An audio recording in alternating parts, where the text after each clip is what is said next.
વડોદરા જિલ્લા પંચાયતના સભાગૃહનું નવીનીકરણ બાદ આજે તેનું ઉદ્ઘાટન કરવામાં આવ્યું હતું। આ પ્રસંગે જિલ્લા પંચાયતના સભ્યો સહિત ડભોઈ અને વાઘોડિયાના ધારાસભ્યો ખાસ ઉપસ્થિત રહ્યા હતા।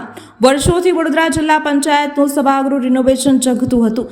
ખડખડાધજ હાલતમાં ઉપયોગમાં લેવાતા સભાગૃહમાં સભા થતી એ મુશ્કેલ હતી। સાથે જ વાર્તાનુકૂળની કોઈ વ્યવસ્થા પણ ન હતી, જેના કારણે જિલ્લા પંચાયતની સામાન્ય સભાઓ પણ કફોડી હાલતમાં યોજવામાં આવતી હતી। આ સભાખંડના રિનોવેશન માટે 2 વર્ષ પહેલા 1,60,00,000ની ફાળવણી કરવામાં આવી હતી, જે ખર્ચ કર્યા બાદ આજે અદ્યતન સભાખંડનું ઉદ્ઘાટન કરવામાં આવ્યું હતું। સંપૂર્ણ વાર્તાનુકૂલિત તેમજ સાઉન્ડ પ્રૂફ સભાખંડમાં નવા ફર્નિચર અને લાઇટિંગની વ્યવસ્થા કરવામાં આવી છે। આ સાથે દરેક સભાસદ માફક પોતાની રજૂઆત કરવામાં આવી હતી અને દરેક ટેબલ ઉપર માઇક લગાવવામાં આવ્યા હતા। વડોદરા જિલ્લાના પૂર્વ પ્રમુખ અશોકભાઈ પટેલના સમયકાળ દરમિયાન સભાખંડના રિનોવેશન માટેની કાર્યવાહી મંજૂર કરવામાં આવી હતી। તેઓના સમયમાં કામગીરી શરૂ કરવામાં આવી હતી, જ્યારે ઉદ્ઘાટનની તક હાલના જિલ્લા પંચાયત પ્રમુખ ગાયત્રીબા મહેડાને મળી હતી। ત્યારે ઉદ્ઘાટન પ્રસંગે પૂર્વ જિલ્લા પંચાયતના પ્રમુખ અશોકભાઈ પટેલ, સુધાબેન પરમાર, વિપક્ષના નેતા મુબારક પટેલ, કારોબારી સમિતિના ચેરમેન નિલેશભાઈ પુરાણી, જિલ્લા વિકાસ અધિકારી મમતાબેન હિરપરા, દર્ભાવતીના ધારાસભ્ય શૈલેષ મહેતા, વાઘોડિયાના ધારાસભ્ય ધર્મેન્દ્રસિંહ વાઘેલા, જિલ્લા ભાજપ પ્રમુખ સતીશ પટેલ તેમજ જિલ્લા પંચાયત પ્રમુખ ગાયત્રીબેન મહેડા ખાસ ઉપસ્થિત રહ્યા હતા। જિલ્લા પંચાયતના જે સભાખંડ છે એના રિનોવેશનનું લોકાર્પણ કરવામાં આવ્યું છે, જેમાં પ્રમુખશ્રીના અધ્યક્ષસ્થાને લોકાર્પણ કરવામાં આવ્યું છે। માનનીય ધારાસભ્ય શ્રી ડભોઈ, માનનીય ધારાસભ્ય શ્રી વાઘોડિયા, જિલ્લા પંચાયતના ઉપપ્રમુખ, તમામ સમિતિઓના ચેરમેનશ્રીઓ, તમામ સદસ્યશ્રીઓ, અધિકારીશ્રી, કર્મચારીશ્રીઓ તમામ હાજર રહ્યા છે। સભાખંડનું અંદાજિત 1.60 કરોડની કિંમતનો ટોટલ રિનોવેશન કરવામાં આવ્યું હતું અને સાથે સાથે જિલ્લા ગ્રામ વિકાસ એજન્સી અંતર્ગત 50 ઈ-રિક્ષાનું લોકાર્પણ કરવામાં આવ્યું છે, જે તમામ તાલુકાઓમાં આ ઈ-રિક્ષા મોકલવામાં આવશે અને ઘન કચરાના વ્યવસ્થાપન માટે ગ્રામ પંચાયતને એ ઈ-રિક્ષા આપવામાં આવશે। વડોદરા જિલ્લા પંચાયતમાં જિલ્લા પંચાયતના સભાખંડનું રિનોવેશન 1,60,00,000ના ખર્ચે તમામ સુવિધાવાળું જ્યારે કર્યું છે, ત્યારે હું તમામ જિલ્લા પંચાયતના સભ્યશ્રીઓ, પ્રમુખશ્રી સહિત તમામનો ખૂબ ખૂબ અભિનંદન પાઠવું છું। આ સારા વાતાવરણમાં સારા નિર્ણયો કરે અને પ્રજા સુધી તમામ ગ્રાન્ટો પૂરેપૂરી વપરાય અને સારું કામ કરે એવી એમને શુભેચ્છાઓ પણ પાઠવી છે। સાથે સાથે ઈ રિક્ષાઓનું આજે લોકાર્પણ પણ અહીંયા કરવામાં આવવાનું છે। 50 જેટલી ઈ રિક્ષાઓ ગામડાઓમાં અહીંયાથી ઘન કચરો ભેગો કરવા માટે અહીંયાથી આપવામાં આવી છે। ત્યારે તમામ અધિકારીગણ અને તમામ સભ્યોનો હું ખૂબ ખૂબ વડોદરા જિલ્લાની જનતા વતી હું એમનો આભાર માનું છું। આજે વડોદરા જિલ્લા પંચાયતના સભાખંડનું ઇનોગ્રેશન કરવામાં આવ્યું।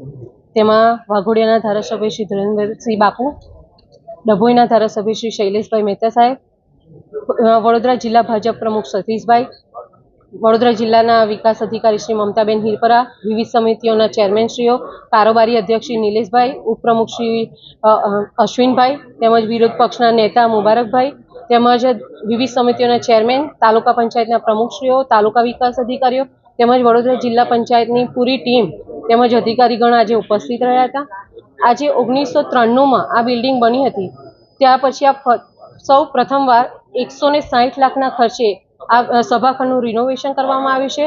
આજે અદ્યતન સુવિધાઓથી આ સભાખંડ અત્યારે તૈયાર છે અને મને ખૂબ જ હર્ષની લાગણી અનુભવી રહ્યું છું કે આ સભાખંડમાં અમે દરેક વિકાસના કાર્યો કરીશ। વિકાસ થઈ રહ્યો છે। હાલમાં જ અમે 34 ગ્રામ પંચાયતો આપી હતી, નવી આંગણવાડીઓ, હમણાં જ ઘણા તાલુકામાં નવીન આંગણવાડીઓના લોકાર્પણ પણ થઈ રહ્યા છે અને નાના નાના વિકાસના કામો ગ્રામ કક્ષાએ થઈ જ રહ્યા છે। વડોદરા જિલ્લા પંચાયતમાં નવીન સભાખંડ જે નવીનીકરણ કરવામાં આવ્યું છે એનું આજે લોકાર્પણ કરવામાં આવ્યું અને આપ જોઈ શકો છો કે આધુનિક સુવિધા સાથેનું આ સભાખંડ બન્યો છે।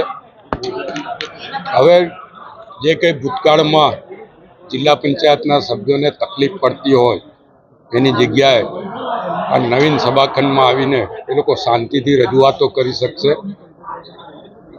અહીંયા એસીની સુવિધા છે, ટેબલ ખુરશી પણ આધુનિક છે, રજૂઆત કરવા માટે સાઉન્ડ સિસ્ટમની પણ આધુનિક સુવિધાઓ છે. એટલે એમનો અવાજ સમગ્ર સભાગૃહમાં ગુંજશે અને એમની જે વિકાસલક્ષી માંગણીઓ હોય એને પણ પ્રાધાન્ય આપવામાં આવશે.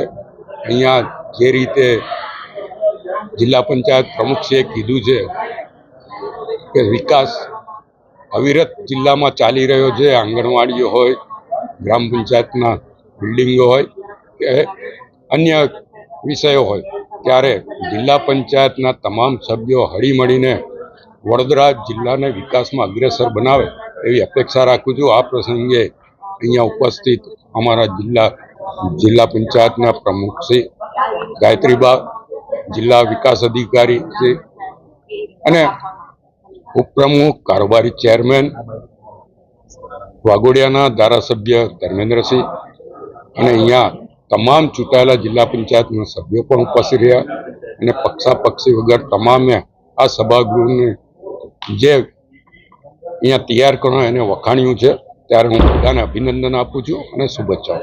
ખાસ તો સર્વપ્રથમ સ્થાનિક સ્વરાજ્યની જે સંસ્થાઓ છે, તાલુકા પંચાયત, જિલ્લા પંચાયત, ગ્રામ પંચાયત, એનો જે કાયદો 1963માં આવ્યો અને ત્યારથી જિલ્લા પંચાયતની જે બિલ્ડિંગ છે એ ભદ્ર કચેરી પાણીગેટ મુકામે કાર્યરત થયેલી, પરંતુ ટ્રાફિકના કારણે આ જે જિલ્લા પંચાયતનું જે બિલ્ડિંગ છે એ 1993માં જિલ્લા પંચાયતના જે પ્રમુખ જગદીશભાઈ પટેલ જે હતા એમના અધ્યક્ષ સ્થાને મતલબ કે અહીંયા બનાવવામાં આવેલો.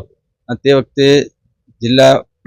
રાજ્યના આપણા જે ચીમનભાઈ પટેલ મુખ્યમંત્રી હતા અને જે સ્વબંધનની જે ગ્રાન્ટ છે એ ગ્રાન્ટમાંથી આ જિલ્લા પંચાયતનું બિલ્ડિંગ બનાવવામાં આવેલું. સરદાર વલ્લભભાઈ પટેલ નામ આપવામાં આવેલું જિલ્લા પંચાયતનું અને સરદાર વલ્લભભાઈ પટેલનું સ્ટેચ્યુ પણ અહીંયા મૂકવામાં આવેલું.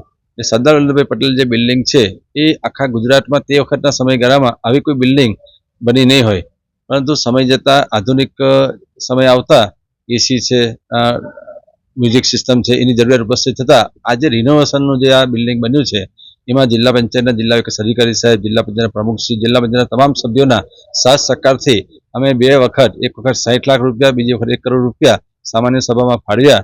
એ ફાળવવાથી જિલ્લા પંચાયતનું આ નવું રિનોવેશનનું કામગીરી થઈ છે અને જિલ્લા પંચાયતનો જે સર્વાંગી વિકાસ થાય, દરેક તાલુકામાં ગામડે સુધી જિલ્લા પંચાયતનો વિકાસ પહોંચે અને તમામ સભ્યો આ સભાખંડમાં બેસીને સારો વિકાસ કરે એવી આપણે શુભેચ્છાઓ બધાને પાઠવીએ છીએ. જિલ્લા પંચાયતનું જે સભાખંડ છે એ જે બનાવવામાં રિનોવેશન થયું છે એમાં કંઈક ખામી રહી હશે તો અમે એનું બાંધકામના જે અધિકારીનું ધ્યાન દોરીશું અને એ ત્વરિતપણે એનું કાર્ય કરાવીશું. ના, એના માટે પણ અમે આજે જિલ્લા પંચાયતની સામાન્ય સભા છે તો અમે એક સૂચન કરીશું કે ભાઈ અહીંયા લાઈવ હોવો જોઈએ, સીસીટીવી ફૂટેજ પણ હોવા જોઈએ, જેથી કરીને જિલ્લા પંચાયત સભ્યો છે એ રજૂઆત કરે સામાન્ય સભામાં, એ જિલ્લાના દરેક નાગરિક સાંભળી શકે અને એનું લાઈવ પણ લોકેશન પણ થઈ શકે, પ્રસારણ પણ થઈ શકે.